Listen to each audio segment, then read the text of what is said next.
Shalom saudara yang Tuhan Yesus Kristus kasihi, berjumpa kembali dengan saya, di mana hari ini kita kembali akan bersama-sama membaca dan merenungkan kebenaran firman Tuhan.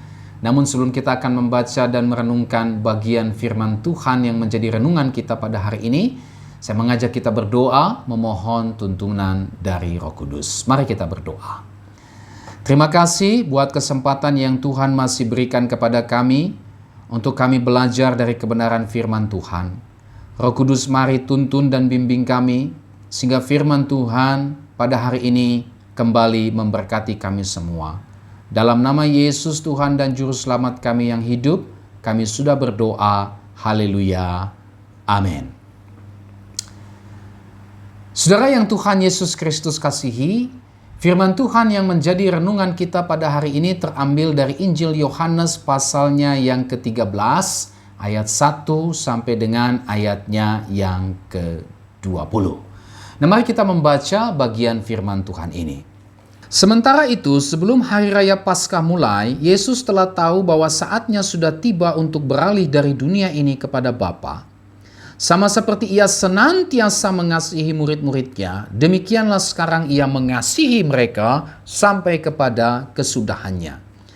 Mereka sedang makan bersama dan iblis telah membisikkan rencana dalam hati Yudas Iskariot, anak Simon, untuk mengkhianati dia.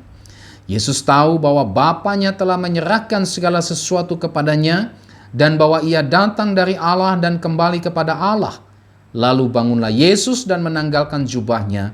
Ia mengambil sehelai kain lenan dan mengikatkannya pada pinggangnya. Kemudian ia menuangkan air ke dalam sebuah basi dan mulai membasuh kaki murid-muridnya, lalu menyekanya dengan kain yang terikat pada pinggangnya itu. Maka sampailah ia kepada Simon Petrus. Kata Petrus kepadanya, "Tuhan, engkau hendak membasuh kakiku?" Jawab Yesus kepadanya, "Apa yang kau perbuat, engkau tidak tahu sekarang, tetapi engkau akan mengertinya kelak." Kata Petrus kepadanya, "Engkau tidak akan membasuh kakiku sampai selama-lamanya." Jawab Yesus, "Jikalau aku tidak membasuh engkau, engkau tidak mendapat bagian dalam aku."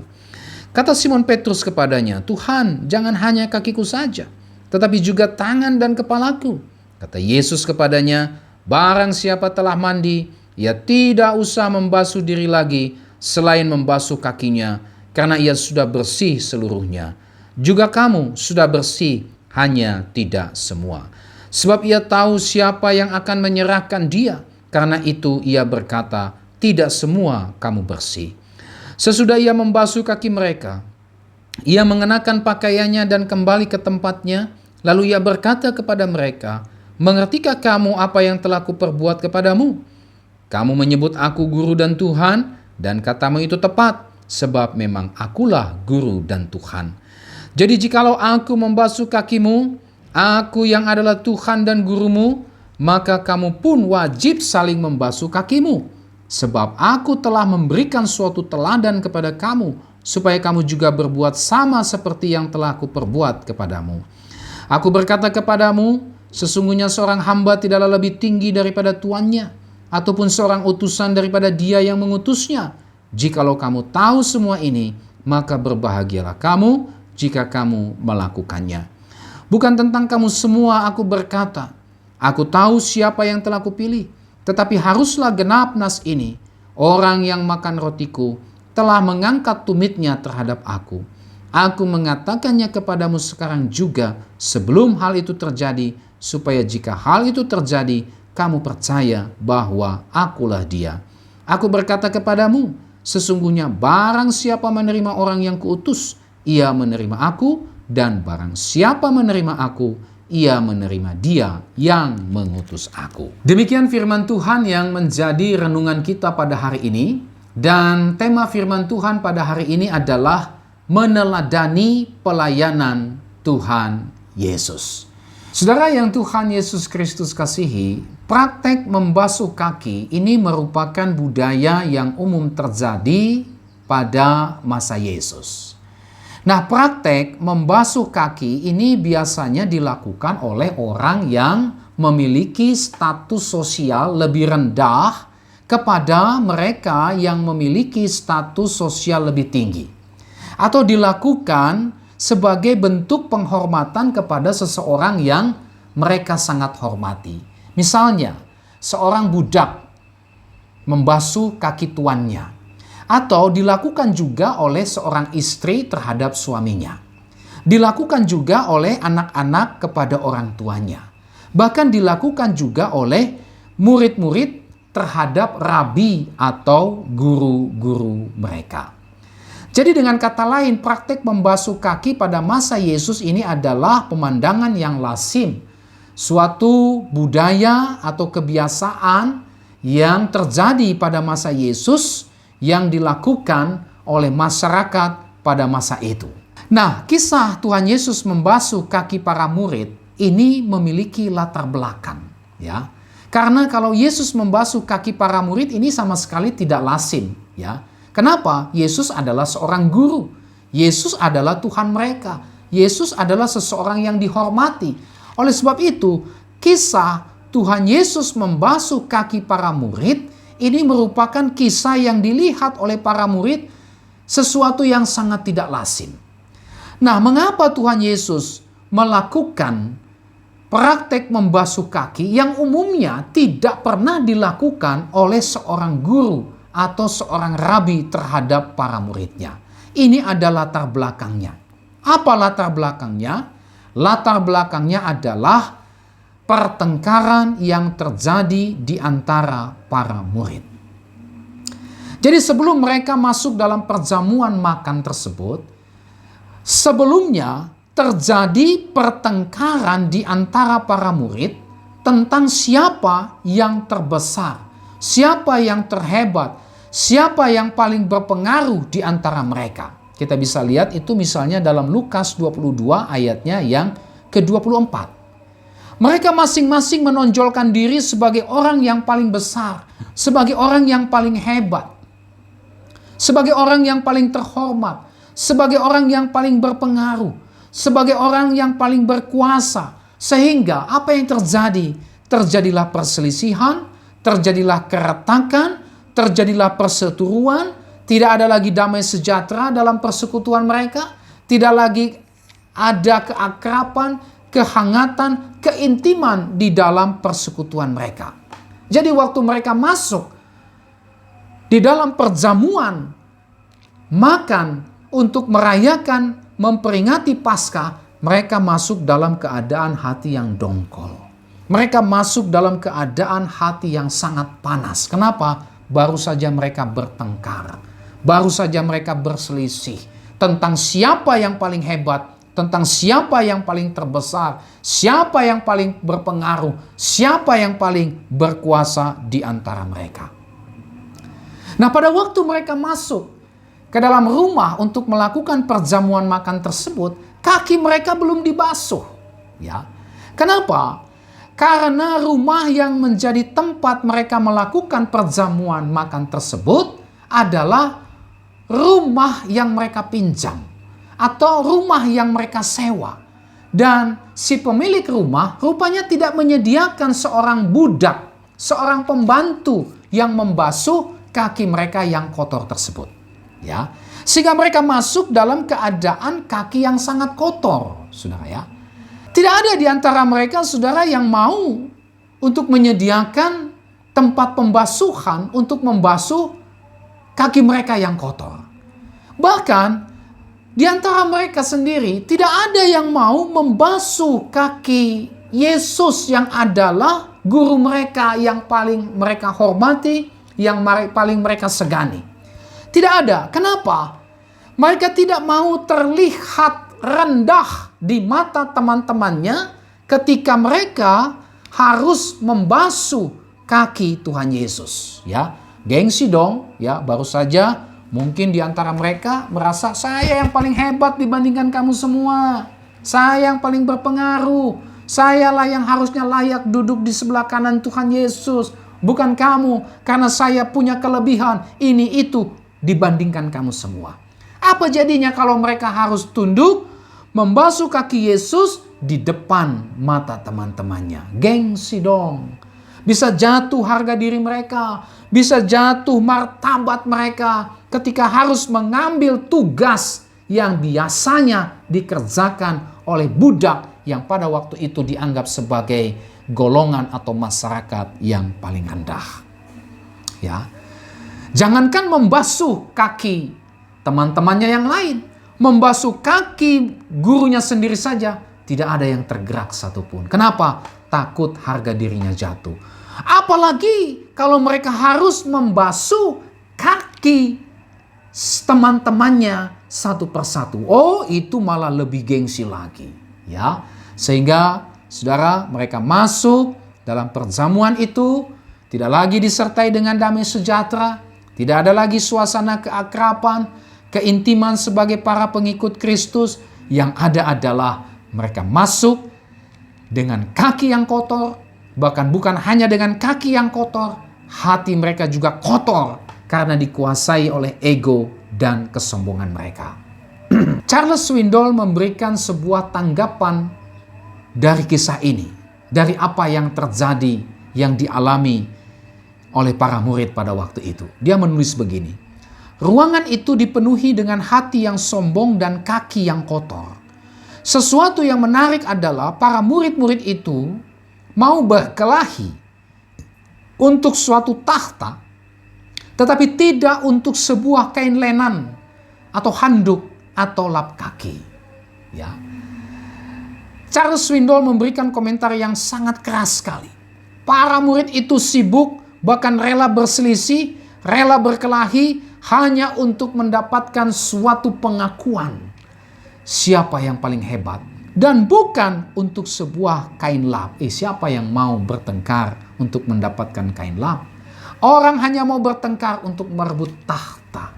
Orang hanya rela bertengkar untuk mencari suatu popularitas, bukan untuk menjadi seorang pelayan. Nah, saudara yang Tuhan Yesus Kristus kasihi, di dalam kondisi yang demikian, Tuhan Yesus mengambil inisiatif untuk membasuh kaki para murid tersebut. Ayat 4 sampai dengan ayatnya yang kelima. Nah, apa yang dilakukan oleh Tuhan Yesus ini pasti membuat mereka heran dan terkejut. Kenapa? Karena Kristus yang adalah guru, Kristus yang adalah Tuhan mereka, yang terhormat, pribadi yang disegani, punya power, punya kuasa, justru malah mengambil posisi dan kedudukan yang rendah dengan menjadi budak yang melayani mereka. Di depan mata mereka, mereka menyaksikan guru mereka yang mereka hormati dan segani itu mengambil tugas pekerjaan yang rendah yang biasa dilakukan oleh para budak-budak. Seharusnya para muridlah yang membasuh kaki Yesus, karena Yesus adalah guru dan Tuhan mereka. Yesus adalah pribadi yang terhormat, yang mereka segani, yang mereka tahu punya power dan kuasa, yang seharusnya menerima pelayanan mereka, tetapi justru malah Yesus yang melayani mereka. Ini tentu saja membuat para murid malu, membuat para murid tertempelak, membuat para murid pada akhirnya menyadari mungkin ego dan kesombongan mereka, sehingga mereka pada akhirnya tertunduk melihat guru mereka berikat pinggangkan lap kaki, membasuh kaki mereka yang seharusnya dilakukan oleh para budak, yang seharusnya dilakukan oleh mereka sendiri sebagai bentuk pelayanan dan penghormatan mereka kepada Yesus. Nah, saudara, dari kisah Tuhan Yesus membasuh kaki para murid-muridnya ini, ada beberapa aspek yang kita bisa lihat. Teladan Yesus di dalam melayani para murid ini sangat menarik sekali, yang perlu kita ikuti, yang perlu kita juga terapkan sebagai orang-orang yang mengasihi Yesus. Apa saja itu? Aspek yang pertama, melayani di dalam kasih. Ayat 1 bagian B. Saudara, di dalam ayat 1b dikatakan bahwa Tuhan Yesus senantiasa mengasihi murid-muridnya sampai kepada kesudahannya. Ini menarik sekali. Ya. Ini menunjukkan bahwa kasih Yesus kepada para muridnya itu begitu luar biasa. Mengapa? Ini dinyatakan dengan kata senantiasa. Kata senantiasa artinya tidak ada saat di mana Tuhan Yesus tidak mengasihi atau berhenti mengasihi murid-muridnya. Senantiasa berarti kasihnya itu tidak pernah putus. Senantiasa berarti tidak ada momen, tidak ada waktu, tidak ada saat di mana Yesus berhenti mengasihi murid-muridnya atau tidak mengasihi murid-muridnya. Senantiasa, selalu, tidak pernah putus. Yang berikut adalah kata sampai kepada kesudahannya. Ini menunjukkan bahwa kasih Yesus kepada para murid itu bersifat kekal. Tidak hanya pada masa itu saja, tetapi juga kekal selama-lamanya. Tidak hanya pada waktu mereka di dunia saja, tetapi juga kasih itu nyata kepada mereka sampai kepada kekekalan nanti. Dan bukti bahwa Yesus mengasihi para muridnya diwujudkan, dinyatakan, dibuktikan dengan membasuh kaki mereka. Yesus dengan rela hati, dia mengambil kedudukan untuk menjadi seorang budak di depan mata mereka. Saudara, ini adalah teladan yang Yesus tunjukkan kepada kita. Suatu teladan bagaimana melayani sesama kita. Bagaimana melayani saudara-saudara seiman kita di dalam persekutuan kita. Itulah melayani di dalam kasih. Sebagaimana Tuhan Yesus sudah lebih dulu melayani kita oleh karena kasih-Nya kepada kita, maka kita pun juga sudah seharusnya lah melayani sesama kita, saudara seiman kita, dengan kasih seperti yang diteladankan Yesus bagi kita. Nah, oleh sebab itu saudara, marilah kita melayani Tuhan dan sesama kita hanya berdasarkan kasih Kristus yang sudah diberikan, yang sudah diwujudkan, yang sudah dinyatakan kepada kita. Sehingga tidak ada tempat bagi kita untuk melayani sesama kita dengan tujuan untuk mencari keuntungan materi. Melayani untuk mencari kekuasaan. Melayani untuk mengejar popularitas atau puji-pujian manusia atau kemuliaan duniawi. Nah saudara, ada juga hal yang menarik dari kisah Yesus membasuh kaki murid-muridnya ini. Yaitu Tuhan Yesus juga membasuh kaki Yudas Iskariot. Siapa Yudas Iskariot? Di dalam teks ini dijelaskan dengan sangat jelas sekali siapa Yudas Iskariot. Ayat 2 mengatakan, mereka sedang makan bersama dan iblis telah membisikkan rencana dalam hati Yudas Iskariot anak Simon untuk mengkhianati dia. Ayat 11 mengatakan, sebab ia tahu siapa yang akan menyerahkan dia, karena itu ia berkata, tidak semua kamu bersih. Ayat 18 mengatakan, bukan tentang kamu semua aku berkata, aku tahu siapa yang telah kupilih, tetapi haruslah genap nas ini, orang yang makan rotiku telah mengangkat tumitnya terhadap aku. Kepada orang yang seperti inilah Tuhan Yesus menyatakan kasih-Nya. Tuhan Yesus rela membasuh kakinya. Padahal Yesus tahu dia adalah seorang pengkhianat.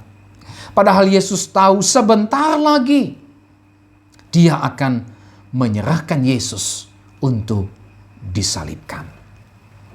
Saudara, kita mungkin kagum dengan apa yang dilakukan Yesus kepada Yudas Iskariot. Kita mungkin takjub, Tuhan, betapa besar kasih-Mu itu. Orang yang jelas-jelas akan mengkhianati Engkau, orang terdekat-Mu, murid-Mu sendiri yang selama ini hidup bersama dengan Engkau, melayani bersama dengan Engkau, susah senang bersama dengan Engkau. Orang itu tega pada akhirnya menyerahkan Engkau untuk disalibkan. Tetapi Engkau malah mengasihi dia. Engkau malah membasuh kakinya sebagai bentuk pelayanan kepada dia. Kita mungkin kagum, saudara. Tetapi kita tidak hanya cukup kagum. kita tidak hanya cukup takjub dengan apa yang Yesus lakukan terhadap Yudas. Kita tidak hanya cuma kagum, tetapi juga kita diperintahkan Tuhan untuk mengikuti jejaknya tersebut. Kita diperintahkan Tuhan untuk mengikuti teladannya tersebut. Coba perhatikan ayat 13 sampai dengan ayat 15. Tuhan Yesus berkata, "Kamu menyebut aku guru dan Tuhan, dan katamu itu tepat, sebab memang akulah guru dan Tuhan. Jadi jikalau aku membasuh kakimu, aku yang adalah Tuhan dan gurumu, maka kamu pun wajib saling membasuh kakimu, sebab aku telah memberikan suatu teladan kepada kamu, supaya kamu juga berbuat sama seperti yang telah kuperbuat kepadamu." Ya. Jadi bukan hanya kagum, bukan hanya takjub dengan kasih Yesus terhadap Yudas Iskariot yang jelas-jelas akan mengkhianati dan menyerahkan dia untuk disalibkan. Ya, tetapi Tuhan Yesus juga mengajar kita untuk mempraktekkan apa yang Tuhan Yesus sudah contohkan, apa yang sudah Tuhan Yesus teladankan kepada kita. Tuhan Yesus bukan hanya mengajar kita untuk melayani dalam kasih terhadap teman-teman yang mengasihi kita saja, tetapi juga Tuhan Yesus mengajar, Tuhan Yesus memerintahkan kita untuk melayani dengan penuh kasih terhadap orang-orang yang menjahati kita, yang menyakiti kita, yang berbuat jahat kepada kita. Mungkin saudara, bagi kita untuk melayani dengan penuh kasih terhadap sesama kita yang mengasihi kita, ini sangat mudah. Ya, ini tidak ada masalah. Ya. Tetapi bagaimana dengan orang yang berbuat jahat kepada kita? Apakah kita mau melayaninya dengan penuh kasih? Ya. Tidak mudah memang. Tidak gampang. Susah, berat untuk melakukannya, tetapi Tuhan kita bukan hanya memberikan perintah, tetapi dia sendiri juga memberikan contoh. Dia sendiri juga memberikan teladan kepada kita, supaya kita pun juga melayani orang yang telah berbuat jahat kepada kita dengan penuh kasih. Ya, ini memang sebuah pergumulan yang sangat berat yang kita alami. Kenapa? Ini bertentangan dengan daging kita. Ini bertentangan dengan natur kita sebagai manusia. Hal yang umum, hal yang wajar adalah orang yang menjahati kita, kita balas dengan kejahatan. Orang yang menjahati kita, kita seharusnya benci, jangan lagi berteman dengan dia. Kalau perlu kita kutuki. Tetapi Tuhan Yesus tidak mengajar demikian. Tuhan Yesus mengajar kita untuk melayaninya dengan penuh kasih. Bagaimana caranya? Caranya adalah jangan kita membalas kejahatan dia dengan kejahatan. Tapi balaslah kejahatan yang dia lakukan dengan apa? Dengan kebaikan. Dengan mendoakan dia supaya dia bertobat. Meskipun kita dijahati, Tuhan Yesus mengajar kita untuk senantiasa mengupayakan hal-hal yang baik seperti yang telah ia teladankan kepada kita. Inilah melayani dengan penuh kasih. Bukan hanya terhadap saudara-saudara seiman kita. Bukan hanya terhadap orang-orang yang mengasihi kita. Tetapi jauh melangkah lagi, Tuhan Yesus mengajar kita untuk mengasihi dengan penuh kasih orang-orang yang berbuat jahat kepada kita. Secara manusia mustahil untuk kita lakukan. Tetapi ketika kita sudah menerima kasih Kristus, ketika Roh Kudus ada di dalam diri kita, Roh Kudus itulah yang akan mengajar kita untuk mempraktekkan apa yang Tuhan Yesus teladankan kepada kita. Teladan yang kedua, saudara, yang kita bisa lihat dari pelayanan Yesus kepada para murid, itulah melayani dalam kerendahan hati. Tadi kita sudah singgung bersama bagaimana para murid bertengkar tentang siapa yang terhebat, siapa yang terbesar, siapa yang terhormat di antara mereka. Sehingga tidak ada seorang pun di antara mereka yang pada akhirnya mau melayani sesamanya, mau membasuh kaki sesamanya. Tetapi mereka melihat Tuhan Yesus yang adalah guru dan Tuhan mereka. seorang yang dihormati, seorang yang penuh kuasa, justru merendahkan dirinya menjadi seorang budak yang melayani mereka. Hari itu mereka melihat Yesus menjadi seorang pelayan, menjadi seorang babu, menjadi seorang budak yang melayani mereka. Tuhan Yesus mengajari mereka untuk apa? Melayani dengan kerendahan hati. Saudara yang Tuhan Yesus Kristus kasihi, apa itu kerendahan hati? Seperti apa melayani dalam kerendahan hati? Melayani dalam kerendahan hati yang pertama adalah menanggalkan segala kepentingan dan kemuliaan diri. Atau dengan kata lain, menyangkal diri. Maksudnya apa? Artinya apa? Maksudnya adalah melayani bukan untuk kepentingan diri. Saudara dan saya melayani bukan untuk mencari kemuliaan diri. Saudara dan saya melayani bukan untuk memperkaya diri. Apalagi untuk mengkultuskan diri. Tidak, bukan itu. Saudara dan saya melayani untuk kepentingan persekutuan di antara kita. Untuk kebaikan sesama kita. Untuk kebahagiaan sesama kita. Ya. Itulah yang disebut dengan melayani dengan kerendahan hati. Kita menyangkal diri. Paulus mengatakan dalam Efesus pasal 2, hendaklah orang tidak hanya mementingkan kepentingan diri, tapi juga kepentingan orang lain. Mengupayakan bagaimana sesama kita menjadi lebih baik, bukan malah iri, bukan malah dengki, bukan malah saling menyingkirkan, bukan malah saling menjatuhkan, tapi mengupayakan bagaimana supaya saudara-saudara kita itu menjadi lebih baik lagi ke depannya. Itulah yang disebut dengan melayani dalam kerendahan hati. Melayani dalam kerendahan hati, apa itu? Itulah mengambil posisi sebagai hamba dan bukan tuan. Mengambil posisi sebagai seorang pelayan dan bukan majikan. Ya, ini sangat bertentangan sekali saudara dengan keadaan dunia saat ini. Dunia mengajarkan bahwa melayani untuk menjadi seorang majikan, melayani untuk menjadi seorang tuan. Tapi Yesus mengajar kita untuk melayani, mengambil posisi sebagai hamba dan bukan tuan. Mengambil posisi sebagai seorang pelayan dan bukan majikan. Tak peduli seberapa tinggi jabatan kita. Tak peduli seberapa tinggi kedudukan kita. Yesus berkata, siapa yang terbesar di antara kamu, hendaklah dia menjadi pelayanmu.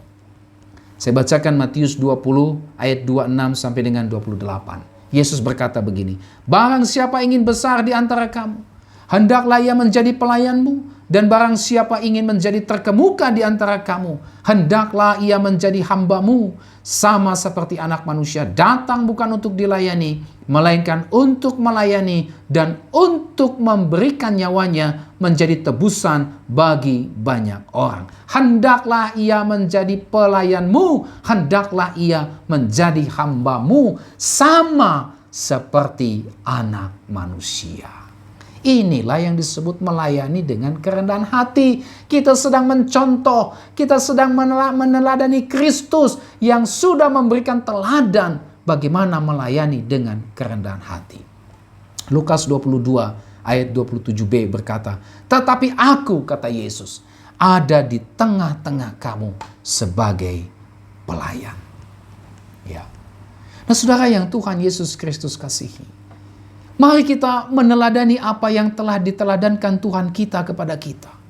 Apa itu? Mari kita melayani dengan kerendahan hati. Sekali lagi, melayani bukan untuk mencari kedudukan, bukan untuk meninggikan diri, bukan untuk mencari nama besar, bukan untuk mencari penghormatan, bukan mencari popularitas, bukan mencari kedudukan, apalagi materi atau kekayaan, atau pengkultusan diri, tetapi melayani dengan kerendahan hati. Apa itu? Melayani tanpa pamrih. Saudara melayani tanpa mengharapkan pamrih apa-apa. Saudara melayani karena kasih, karena kerendahan hati, meneladani apa yang Kristus lakukan, yang teladankan kepada kita. Saudara dan saya melayani tanpa pandang bulu, siapapun kita layani. Orang kaya, orang miskin, kita layani. Orang berpendidikan tinggi, orang berpendidikan rendah atau tidak berpendidikan, kita layani tanpa pandang bulu. Melayani dengan kerendahan hati berarti melayani tanpa pilih-pilih. Ya. Banyak orang sekarang berlomba untuk melayani supaya tampil di depan. Ya, orang menjauhi pelayanan sapu gereja. Apa itu? Ya, saya ingin tampil di depan. Saya ingin jadi singers, saya ingin jadi pengkhotbah, saya ingin menjadi liturgos, ingin dilihat, ingin mendapatkan lighting sana sini, ingin orang melihat hebat kamu, luar biasa kamu, bermain musik, bisa tampil, mendatangkan pesona orang. Kalau sapu gereja, bersihkan gereja, aduh, jangan deh. Tim doa di belakang altar, aduh, jangan deh. Ya. Itulah melayani dengan kerendahan hati, bukan seperti itu.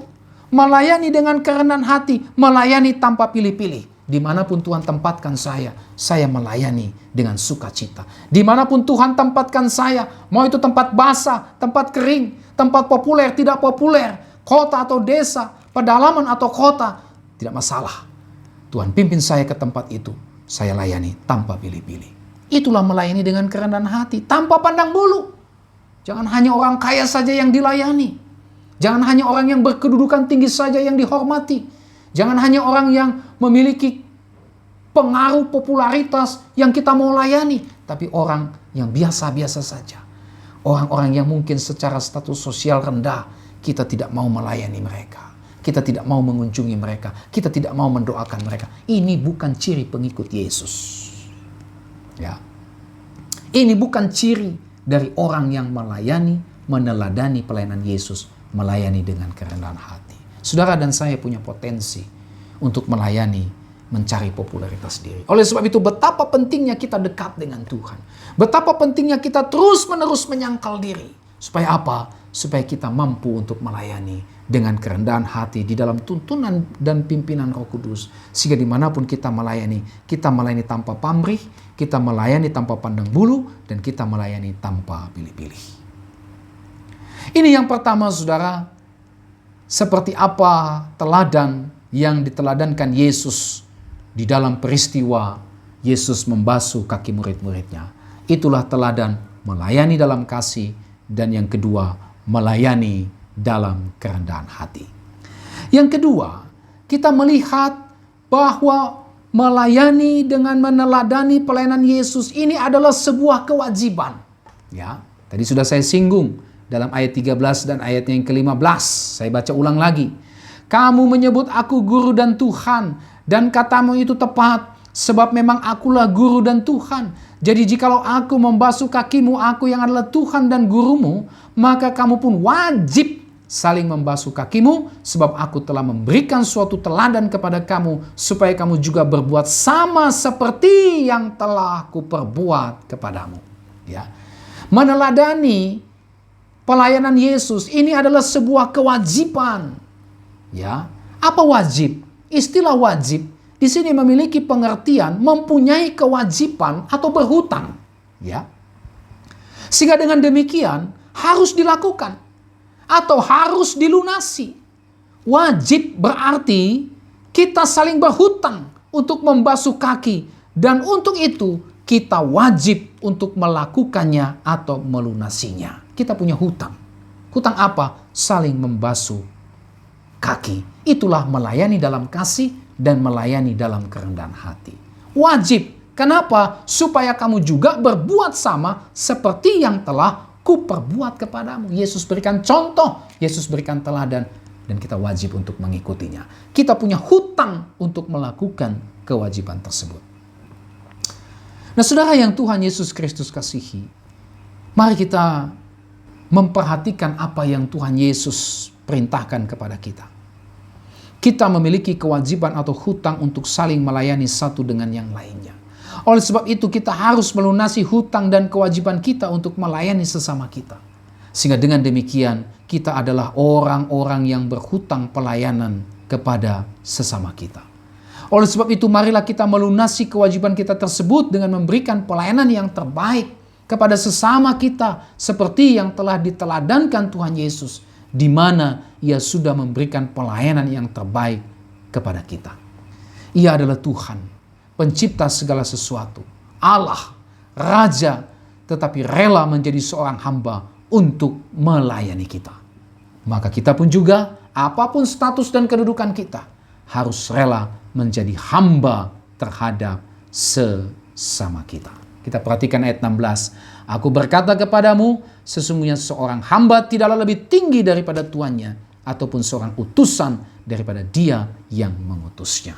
Kalau Yesus adalah Tuhan kita, dia memberikan teladan kepada kita, maka kita sebagai muridnya, sebagai anak-anaknya, wajib untuk meneladani apa yang diajarkan oleh Tuhan kepada kita. Yang terakhir, yang ketiga, berbicara tentang berkat kalau kita meneladani pelayanan Yesus.